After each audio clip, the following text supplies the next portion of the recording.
So hello everyone and welcome back to another Exploring Creativity, where we've looked at the work of Eric Ravilious, who is an English artist who died in the Second World War. He was a war artist, a watercolourist, a woodcut designer, a woodcut printmaker, designer, and most famous for his watercolours of the English landscape. So he had a quite specific style, fairly stylised, very meticulous, using small brush marks and texture, and also he would draw in graphite pencil first, usually.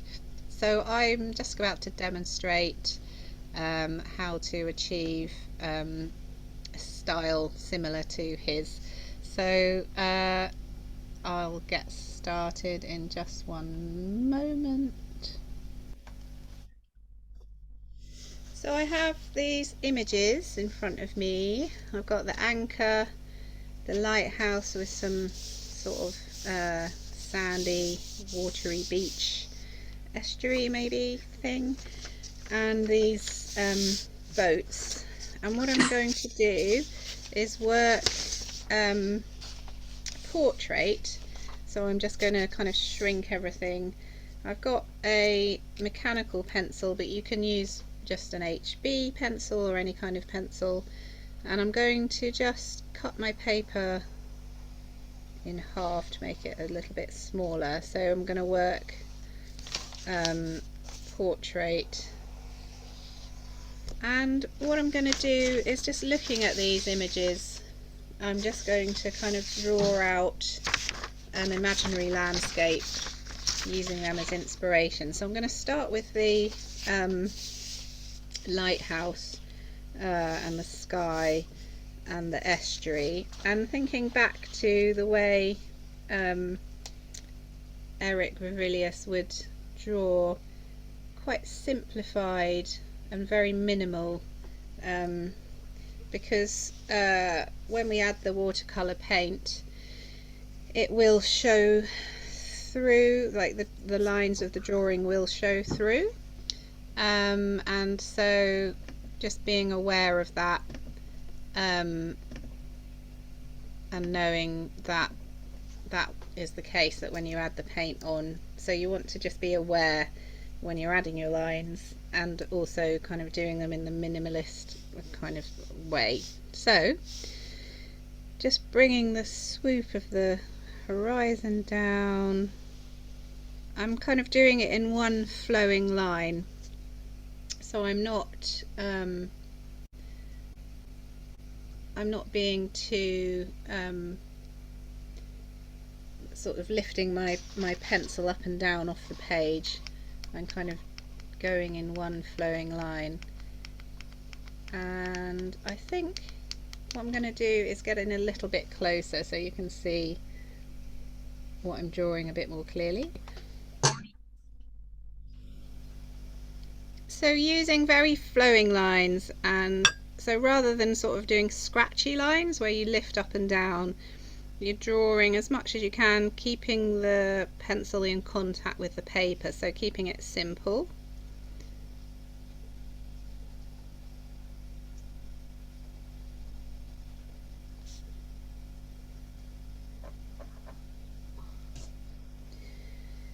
And I'm not thinking at all about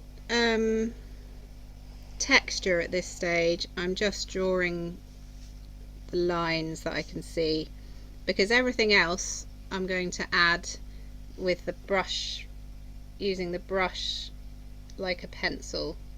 So I'm really being quite minimal with my line work. A dog. Yeah, I'm just going to mute everyone, sorry. That's my dog. Oops. Sorry. That's okay. Okay. So there you have, it's the basic kind of shape of the lighthouse and the horizon line,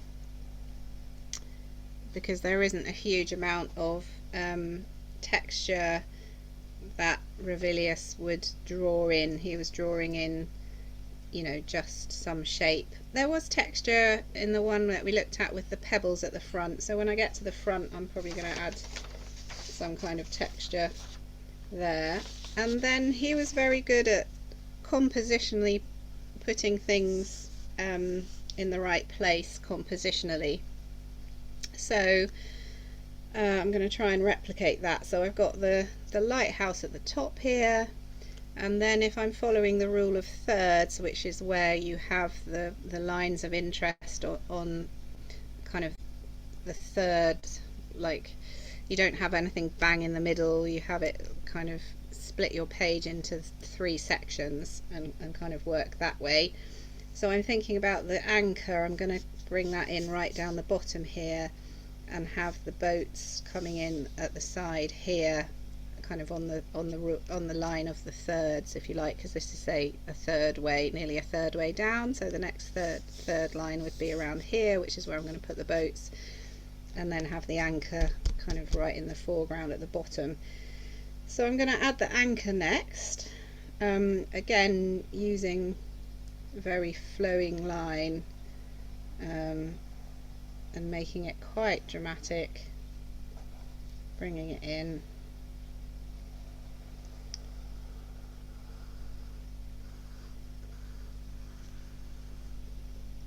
And then we have the kind of front edge of it. I'm going to have it being cut off, so it's kind of coming right forward.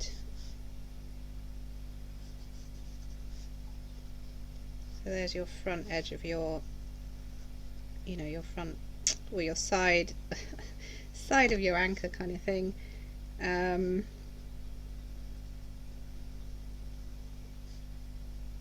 then this part can be quite tricky to do. You've got the sort of circular bit, and then it's sort of got this other bit sort of going in and coming out, which would be where the chain would go through, but it hasn't got a chain on this anchor. Obviously it's lost its chain because it's not connected to a boat. It's kind of wedged into the, well, in my picture it's going to be into the sand.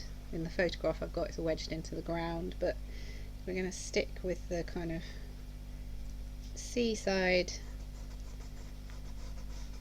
landscape element. I'm not going to include railings and paving stones or anything like that. So we've got that part, and then there's the other part kind of going off sideways there. If you make a mistake, don't panic, just rub it out. I've made a mistake here, so you can, especially if you're using smooth watercolour paper, it's quite easy to sort of erase any mistakes. So there we go.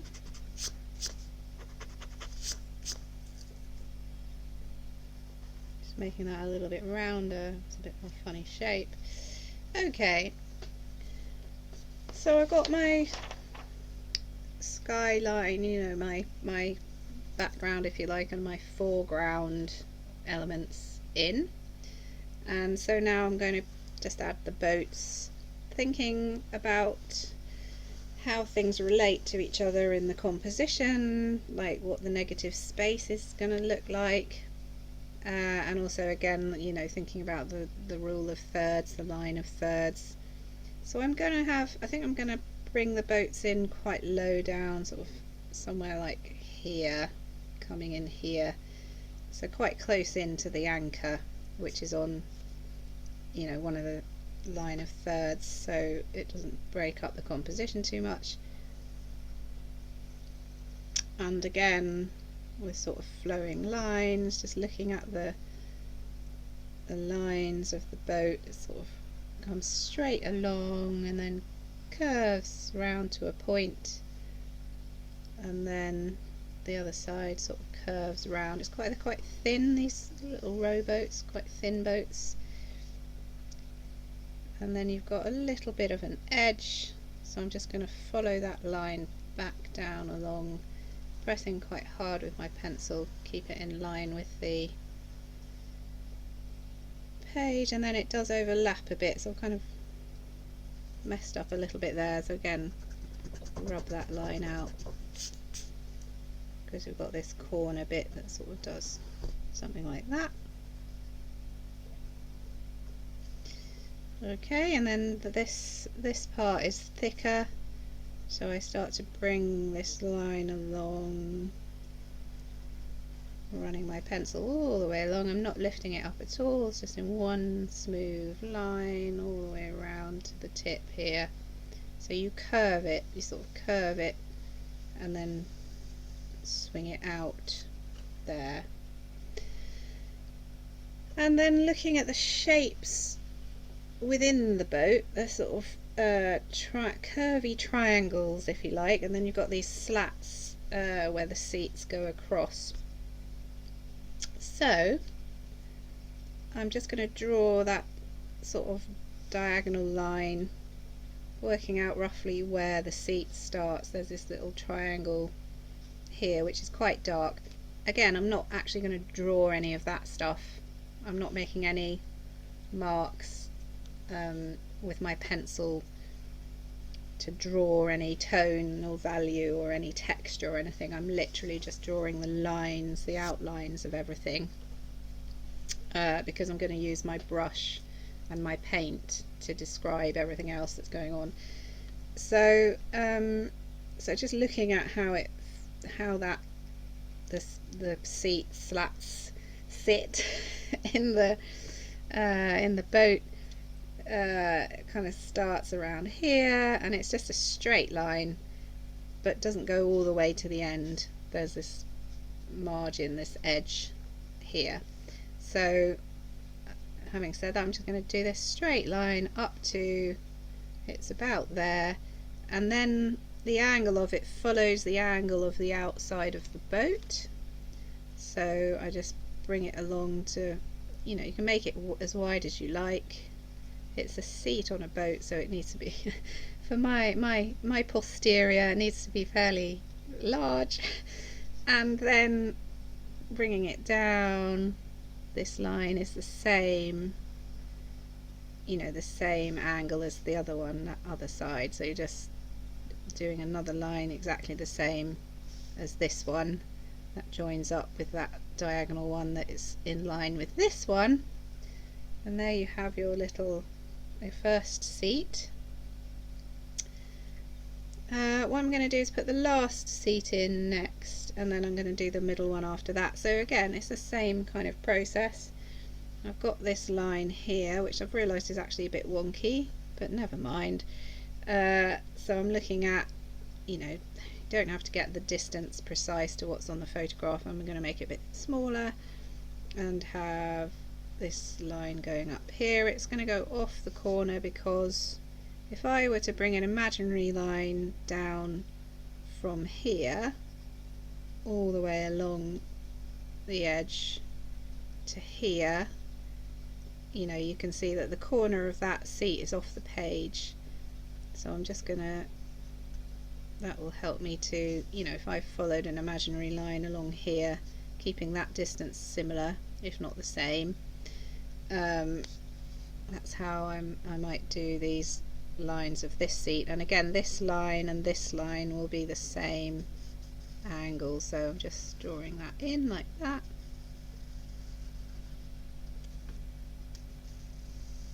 I mean, this isn't, you know, it's not that precise, it's not probably as accurate as if you were using 1 or 2 point or 3 point perspective or anything like that. I'm kind of making it fairly free and stylized. And so the next seat, there's a wider gap between this bit and this bit than there is between this bit and this bit.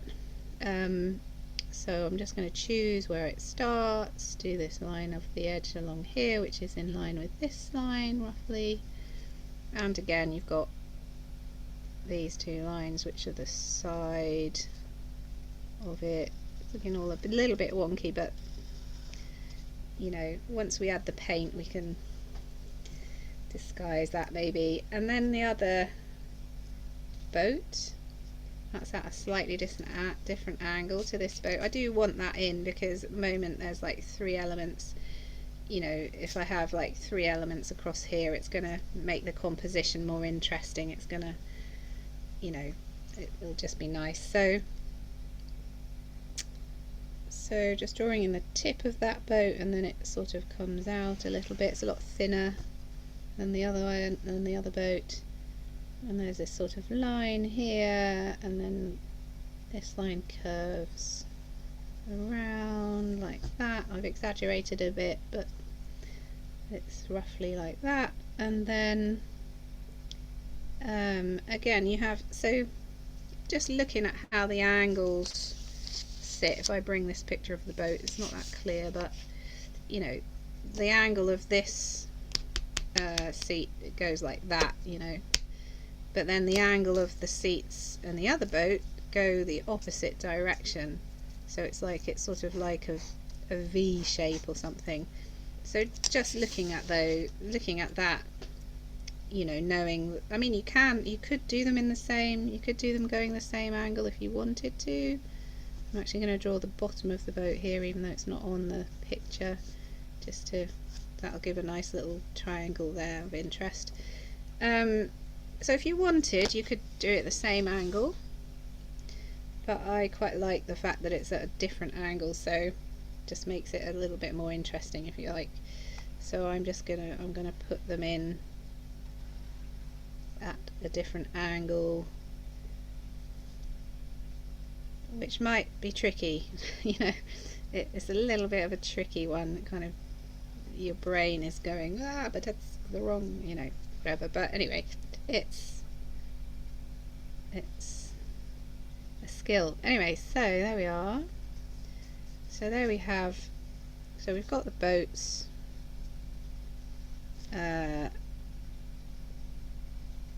in, and if you want to kind of emphasize anything, kind of rework a line to make it straighter or slightly different angle or something, you can. I mean, you know, if we were being really true to style, his lines were probably a bit simpler than this, and he wasn't really emphasizing any tonal value with the line work of his drawings before he added the paint, from what you can tell by looking at the work. But I'm going to play around with it a little bit, just because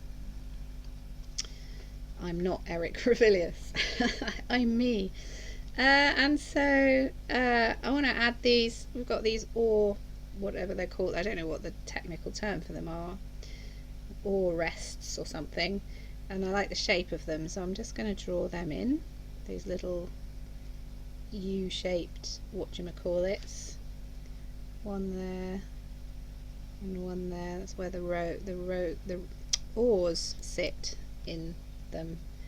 I can only see one on this boat in front. It's maybe a bit dilapidated, they've fallen off, so I don't think I'm going to put them in this second boat, or the first boat I drew. I'm going to leave them out. So,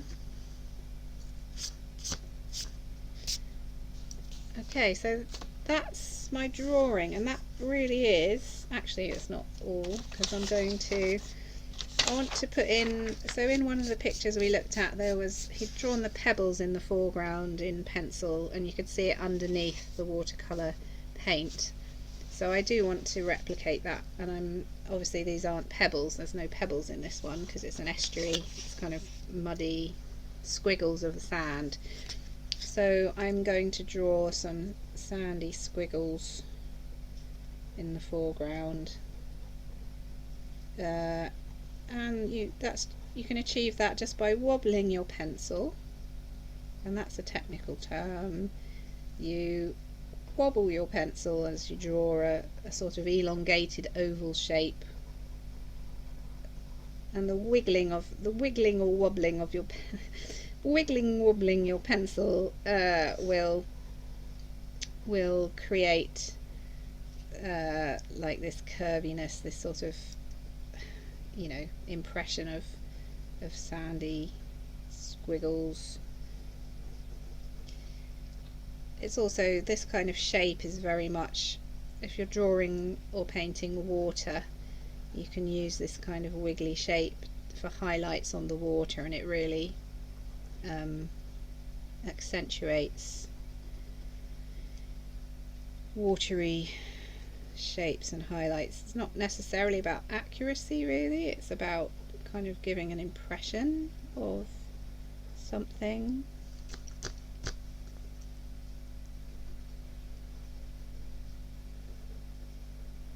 Don't want to do too many of them.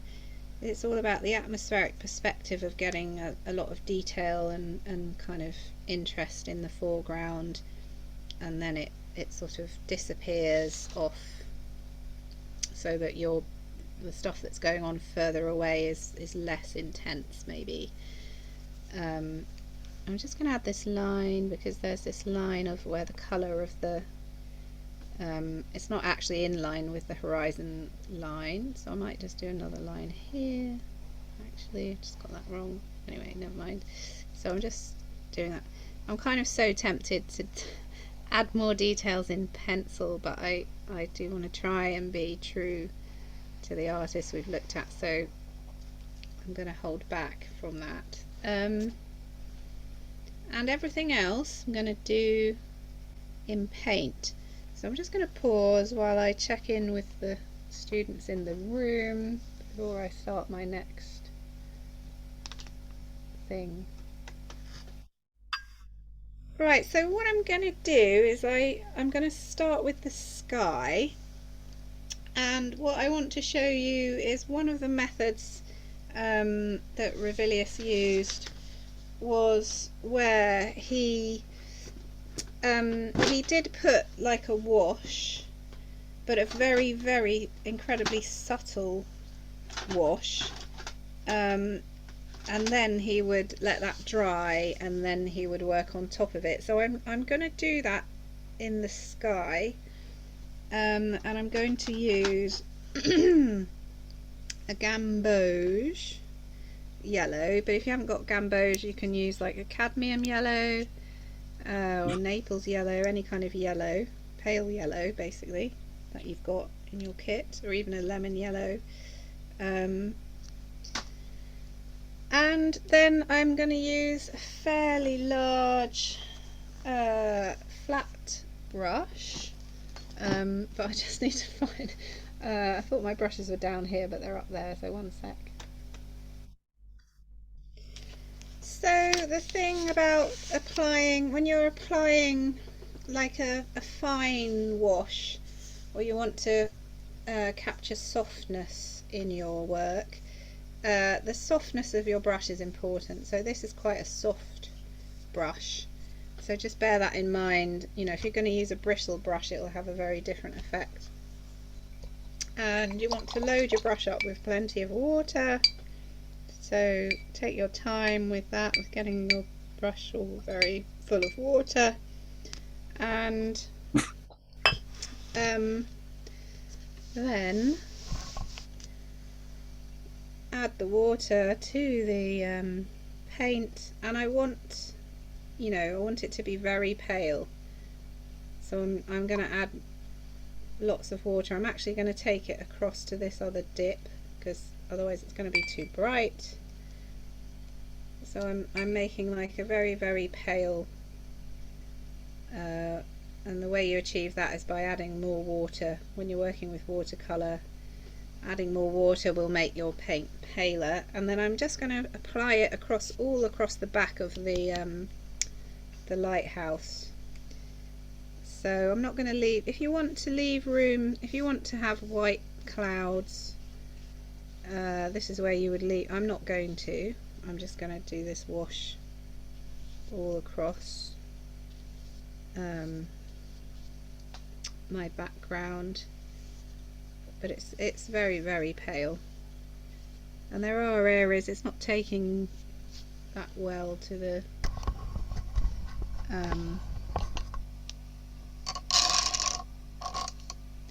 paper, so there are areas where it's a little bit of texture. Don't know why that's happening. So there we have the first, and then I'm going to just let that dry. So I'm not going to do anything more to that yet. Just going to let it dry. And this is the trick when you want precision and you want to use precise brushwork and everything.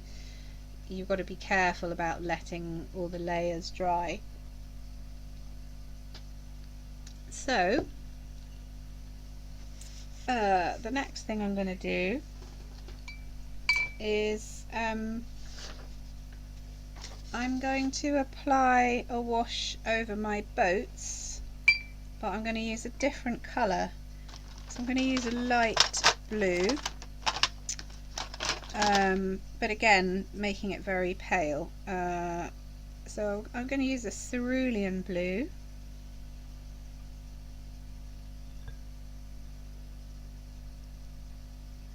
And again I'm going to add plenty of water. I'm going to use the same brush.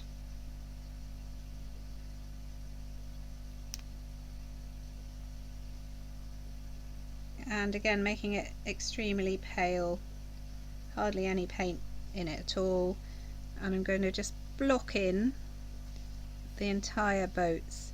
So because we've used regular graphite pencil, it's not water soluble graphite, it won't dissolve. You can see the lines stay very sharp and clear. If you had used watercolour pencil or water soluble graphite, it would be blurring up when you add the paint, and it would be smudging, and the pigment from the pencil would be going into your well, with graphite it's graphite, but it would be blurring in and influencing the colour, making it grayer, or depending on what colour watercolour pencil you'd used. But because it's regular graphite, it doesn't do that. So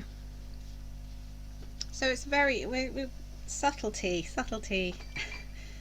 is what I'm doing here. I'm going for subtlety. So the next thing I'm going to do is do the anchor. So I'm going to choose, I'm tempted, what I'm tempted to do, I'm going to go slightly off-piste from Ravilious, and I'm actually going to use gold. I've got some gold watercolour, iridescent gold in my kit. You know, you don't have to use gold. You could use the gamboge, or you could use yellow ochre, any kind of colour that you like. And I'm going to mix this gold into the gamboge, the really watery gamboge that I used for the sky. But I'm actually going to switch brushes and use a round brush, and I've got a really big round brush over here, which is a can't see the size on it anymore because it's covered in paint, but it's like that. It's quite big. And in case you can't guess, the reason I'm using a round brush is because I want to be pushing the paint into the edges, the kind of triangular edges, and when I add the paint onto my brush, if you've got a decent round brush, it will make a point. It goes pointy, and then you let the brush do the work, so that point feeds into the the point of the triangle of the anchor, and then just pulling the paint down. And then again here I can use the tip of the brush to point into the corner the other side. And then you can see, because I've got such a big brush, if I press hard along the straight line of the anchor, the brush is doing everything for me. I'm just pulling the paint along, and because it's a thick brush, it's filling in that whole area with the colour, but it's so pale that we're going to add lots of mark making with the tip of a brush and kind of work over the top of it. So there, I'm just filling in the rest of the anchor, and while I'm doing this, all the other stuff is drying, so it's quite nice thing to work on different areas completely separate, and then if you don't want the blurring, the blurring thing then isn't going to happen. So I'm going back to where my lighthouse is, and looking at the difference between so we've got a lot of quite fairly complex colour things happening on the picture that I've got in front of me. We've got this sandy bank, which is like a sort of beige colour, and then these darker browns, and then the blue where the sky is reflected, and then that blue turns to yellow up the top because of the estuary kind of going up in a squiggle. So while I've got my gamboge in my palette still, and I'm just going to dilute it again a little bit because I want to get it back to how it was in the sky, and I put gold in that part, so I'm just going to draw in some of the shapes of the yellowy bits of the estuary part along here with a flat brush.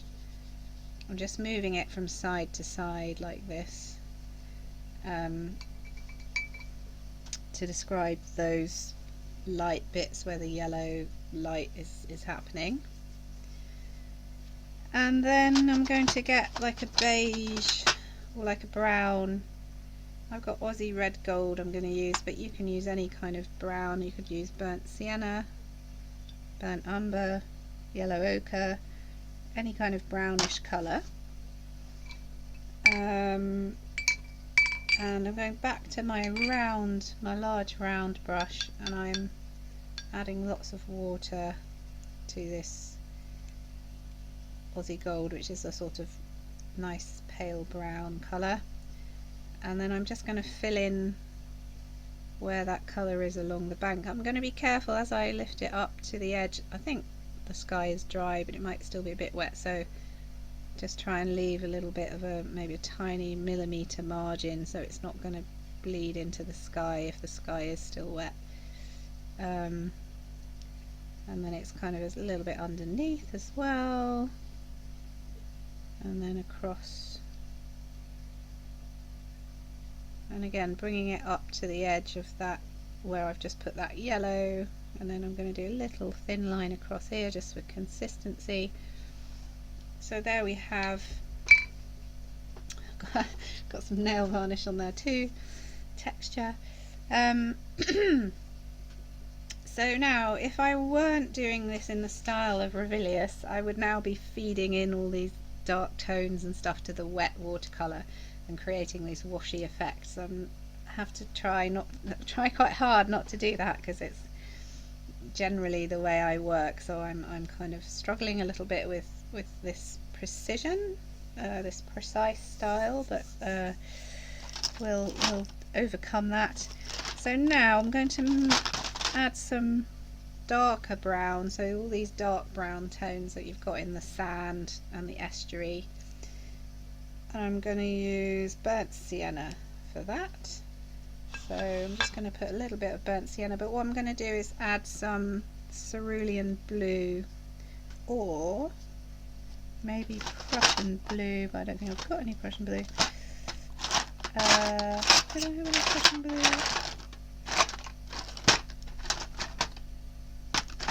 No. Ooh, yes. Yeah, I'm actually going to add a little bit of Prussian blue to my burnt sienna. Just a tiny bit, just a teeny smidge. Just because I want that brown, it's quite cold and dark, so I want to replicate that. And by adding Prussian blue, that will achieve that effect, because burnt sienna is quite a warm brown, so adding blue to it will cool it down and make it also darker if it's Prussian blue, which is very dark blue. So I'm now going to add the kind of darker bits and a bit of the reflection of the lighthouse, and then also on the lighthouse, but I'm going to use a thinner brush for that. add some of this texture going up the lighthouse. So because where I've put this watercolour here is still wet, I'm going to leave a little gap because if I'm being true to the style, you know, if it was me, I'd allow it to all blur and bleed into it, but we don't want that. We're aiming for precision this time. So I'm just going to draw this across and leave a little gap between the paint I'm putting down and the wet paint that's up there so that it doesn't blur. And then just bringing that line up to there, and then, oh whoops, it's blurred into it, never mind. So then I'm just using the tip of my brush and doing some little spots and speckles, and then you've got the you know, that's where you've got a bit of the reflection of the lighthouse happening here, and then I'm just going to do these spots and speckles, so really using the tip of my brush and sort of daubing it, kind of filling in. This area is quite sort of flat, and then you have all this kind of squiggly textured-y sand happening, and then along here it gets quite small. So this is all about how you hold your brush. So you can see I'm holding it right at the very end of the brush, and I'm not holding it too tight, I'm holding it quite loose, and I'm almost not touching the paper, so that even though I'm using a very, very thick brush, the marks that I'm making are coming up really tiny, because over in this area the marks are really small, you know, of the sandy texture. So, and I'm just going to sort of bring those quite far in. So just spending some time putting those little daubs on and leaving some areas. So some areas are quite light, there's, you know, but then here it will, you know, I want to create a bit of depth between the boats but also retaining the texture, so I'm kind of poking it in here and then dotting it here, and I'm kind of going to use my imagination a bit because, you know, I've added things. It's not exactly the same as the source material. I've kind of changed the composition, but it's all about just using the tip of your brush, and then it's getting a bit dry, you know, and that will create texture. Here you get like this dry brush effect, so if I press it here and it's, you know, I'm not doing what I normally would do, which is keep loading it up with loads of water and stuff. I'm kind of letting it be fairly dry. That will create like an interesting texture. So then down the front here there are, I mean, these squiggles I'm going to add a little bit of this brown into them, but I'm going to leave some white as well, so that we get this highlight happening.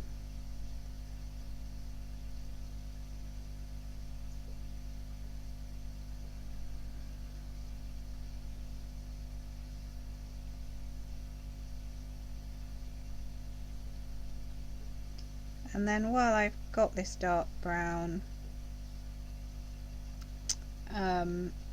just making sure I've got it everywhere I want. There's a quite dark line along here which is quite intense. I might feed a bit more paint into that to give you some definition of the horizon. A little bit of depth here, so I'm going to feed a bit more pigment in here.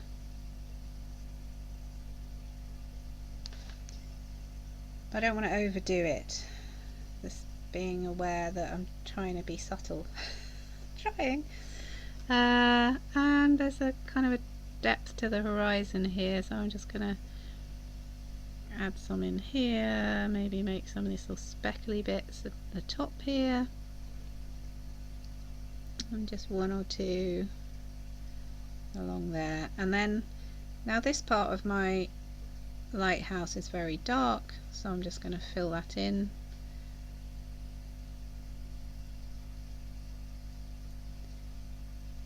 And then I'm going to use a smaller brush, so I'm going to get a small, like a really tiny brush. This is a 3-0,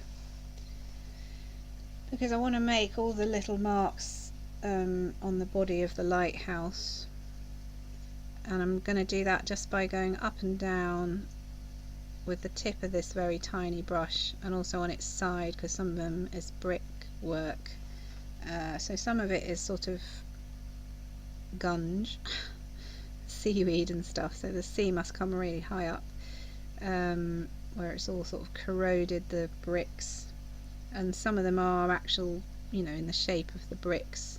So I'm kind of doing up and down and side to side, or just pressing the brush, because it's so small that it's the shape of the brick size and kind of the shape as well. And then there's a couple of windows, so this is where I'm going to use the tip of my brush to draw. Just going to draw the window in, so it's like there's a little square, and then with a line across, and then, you know, a little line inside, so that's one window, and then there's another one here.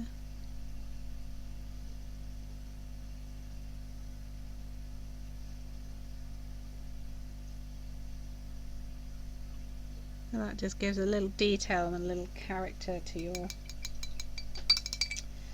lighthouse.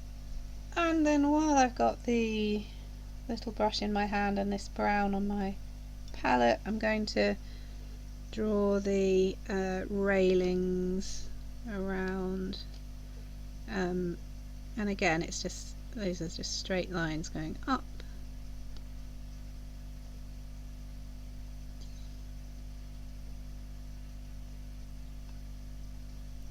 And then there's some dark, there's kind of these dark little windowy bits, I think they are. So I want to do the red of the top of the lighthouse, and I'm going to use cadmium red for that, because it's quite an orangey red. So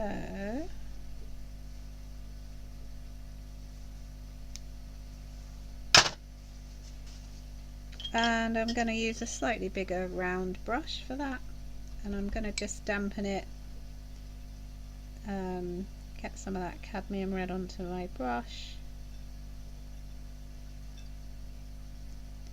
And so I'm aware that the splodges of brown I put there are still wet, so they might actually, you know, blur a little bit, but I don't mind that. So I'm just going to add in that red. Again, being aware that I think the sky is still a bit wet, so I'm just going to be careful not to go too near the sky. Just bring it up to where the pencil line is, not overlap that. It's a bit like colouring in. Keep inside the line. Oh, and I've just realised I've done it too far, so I'm just going to lift out using my old pair of knickers. There, I've lifted it out. I'm going to redo the bottom edge line of the red. Oops, just along like that.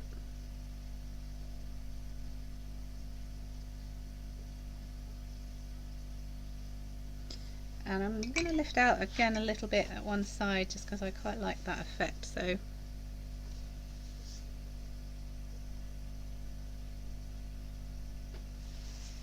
and then I'm going to add a little bit of water so that that pigment sort of blurs in a little bit to that. So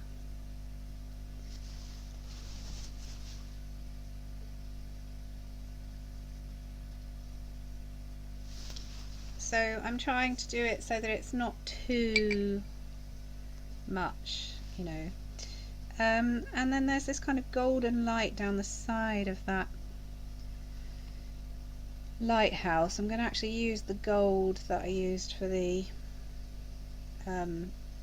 anchor and just do a little line going down the side, and that will blur up, it's blurring up the texture that I put on there a bit.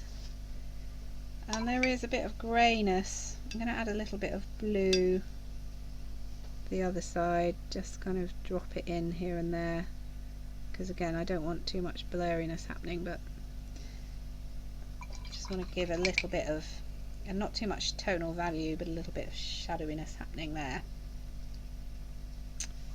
Okay, so next thing, I want to put this blue down the front where there's all this blue with the blue water, and then if this is dry enough, it is quite dry, I'm going to then add the blue of the sky.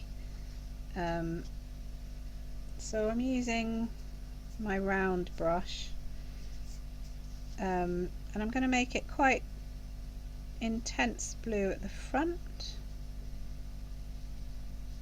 I'm just using my brush just to sort of draw around the edges of the shapes that I've already put in. I'm being very gentle, but also I'm going to add some water because I want it to fade out as it goes up and make it paler, because it kind of almost disappears into just light and into this yellow light.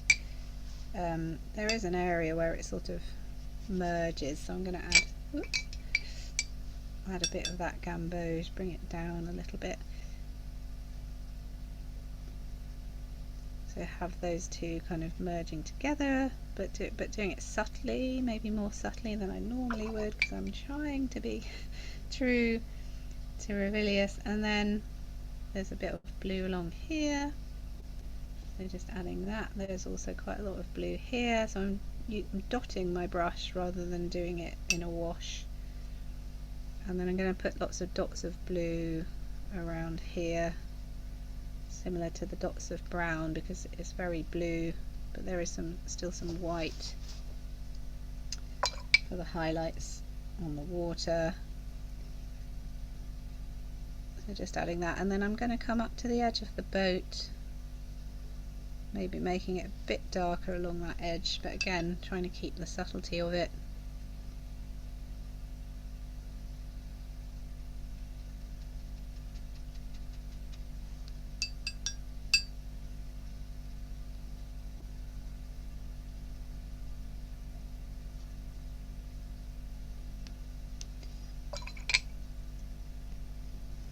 So when I, coming down to the front,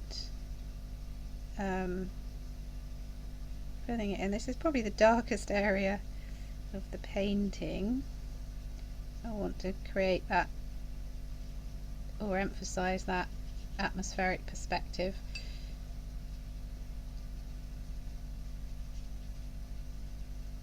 Well, actually the darkest area is probably up there, but you know, I might feed in some more blue.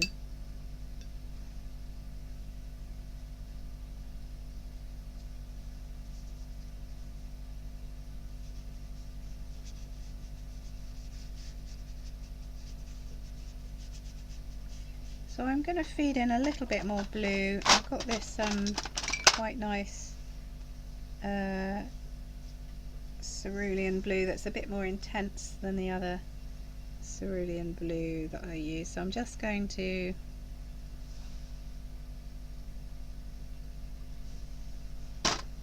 feed in a little bit of that. It's a deeper one, it's a different brand, so it's kind of a deeper, more intense cerulean, and hopefully, oh, can you not, you haven't been able to see, have you? Let me move it up so you can see me doing this I'm feeding in just this more intense blue around the bottom. You can use any kind of, it doesn't have to be cerulean blue, you can use a different blue, ultramarine or something, just to give it that extra intensity around the foreground. But I don't want to overdo it, so just trying to keep it subtle. And then maybe a little bit of this blue elsewhere, just to kind of add a bit of interest and variety of tone. Putting it in there, I'm going to put it quite intense in there because I just want that triangle to be, it's kind of important, I don't know.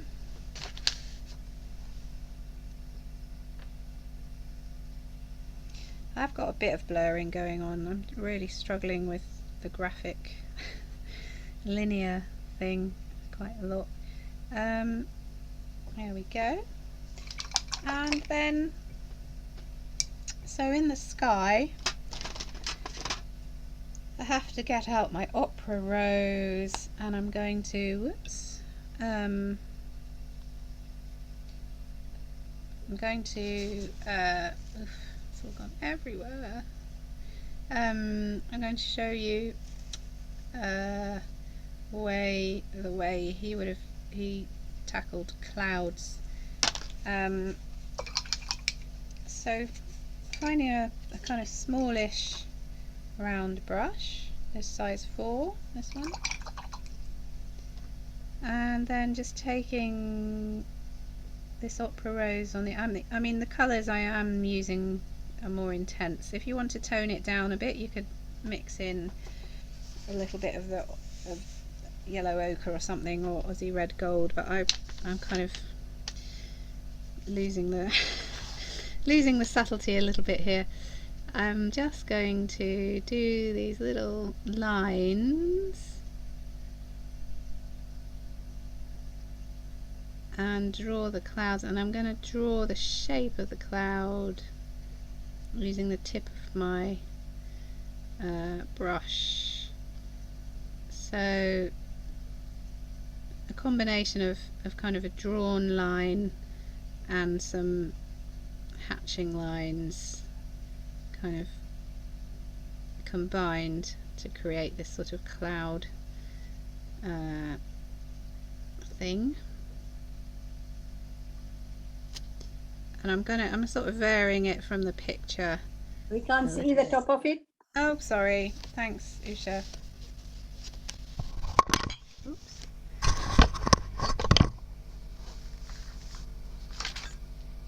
Okay, hopefully you can see. You can see okay now. So, thanks.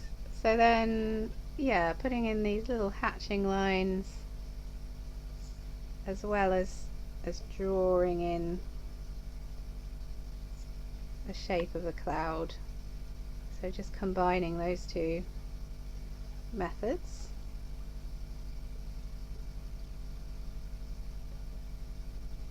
Somebody did mention pointillism and Seurat, and there is an element of that with this method for using watercolour, where you're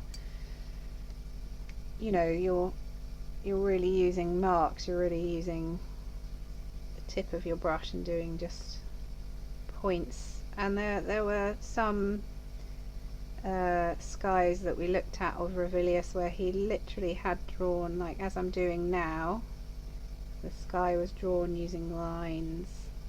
Very unusual technique. So, and then obviously on my picture of the lighthouse there's the golden, because it's sort of sunset, so the blue is really at the top and it comes down to the yellow, so I'm going to leave the yellow. I might add a bit more depth to that with an orange. You could use a cadmium yellow deep or an orange or something. And it's a bit darker on this side, the sky, so I'm just going to make it a little bit darker. The blue on that side, sorry you can't see.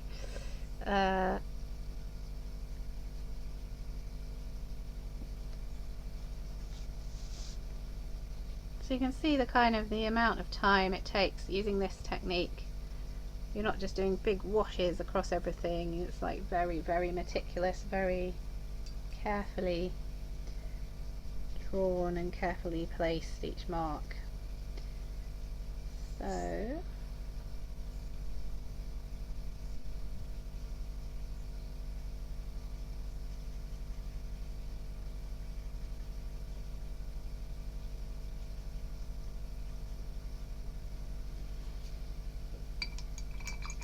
and then I'm going to add some of this opera rose down in the bottom where it is reflected in the water. Ideally I'd let this dry, but I'm kind of running out of time, so I'm using my brush in the same sort of way, just the tip of the brush, just drawing some little lines.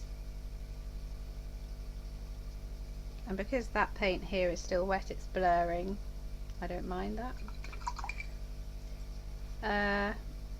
And I'm just going to do a little bit across here where I'm just going to blur it up slightly by adding a bit of water to the edges of the clouds.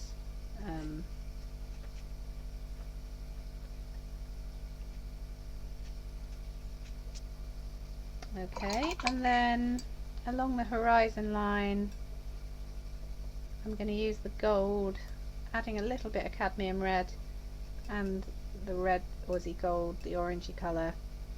Just going to do like a line along here and here, and then I am going to create some blurriness by just doing a line of opera rose along. Just want to exaggerate that sunset effect that's happening there. And the last thing I'm going to do is, along for this bit, is just put a big line of very pale cerulean blue along the edge here, just so that where the lines, the kind of linear effect comes in, it's kind of, you know, coming into the where the yellow is and creating like a bit of blur.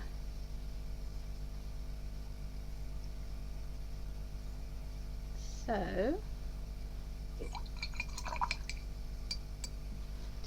and the last thing really is the boats. So it's kind of deciding how dark you want your boats. I haven't done the sponging thing yet, so I'll show you. I'm going to use material rather than a sponge. I've got this kind of textured cloth here, an old tea towel, and so I don't want to go too dark, even though the boats are quite dark in the photo, but well, actually there's the boats and there's the anchor, but so I'm just going to block in the kind of dark areas of the boat in this brown, or the boats, and then I'm going to dip my textured cloth into it, and then well, into the paint, and then oops, there's not enough paint. Let's get some more.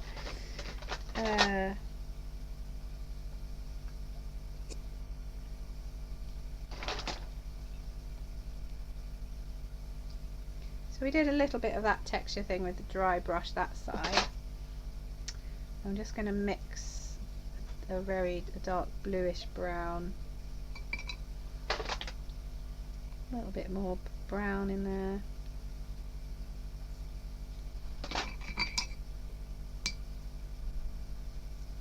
It's fairly thick on my palette, and I'm just going to lift some onto my cloth, and then if I just press it along the edge, you can see how that you get that lovely texture. You can do it with a sponge as well, sponge or a textured piece of cloth. That's just to create that texture there.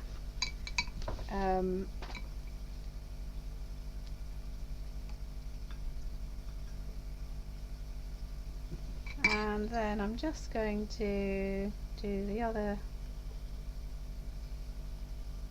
bit of shadowiness in the rest of the boat.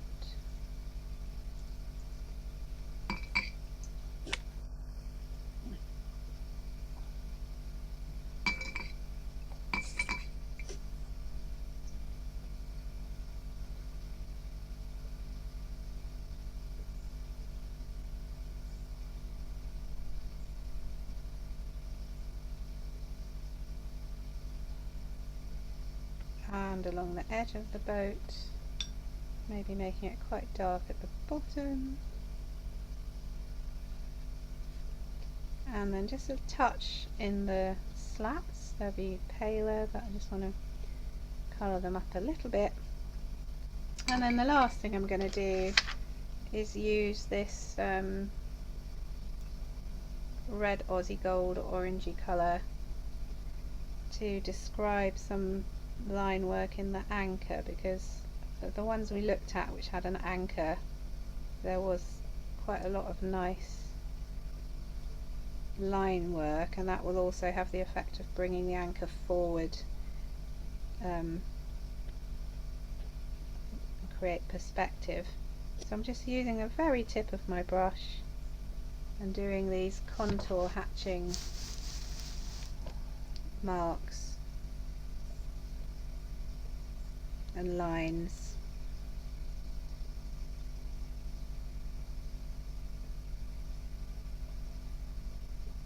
around the anchor. Jo, Yeah? I'm having to go now. Shall I show you what I've done, or shall we? Yes.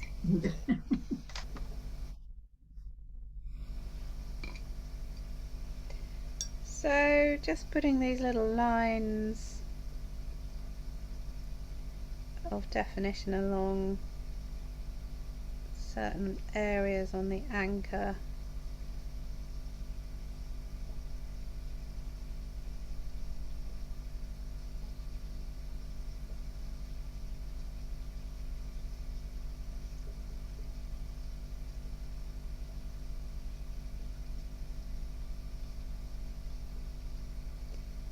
And then, you know, some last things you might want to do is maybe kind of just add a bit of definition here and there.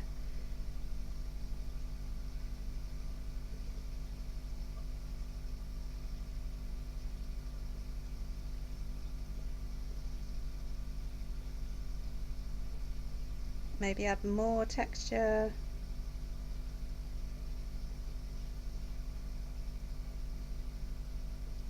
Always step back from your work, so have a look at it from a distance before you decide whether it's any good or whether you like it or not.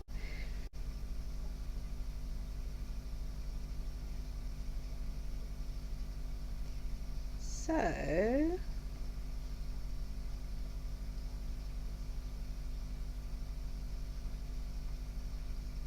think that is pretty much it. I don't want to overwork it, so I am going to just do one more thing. And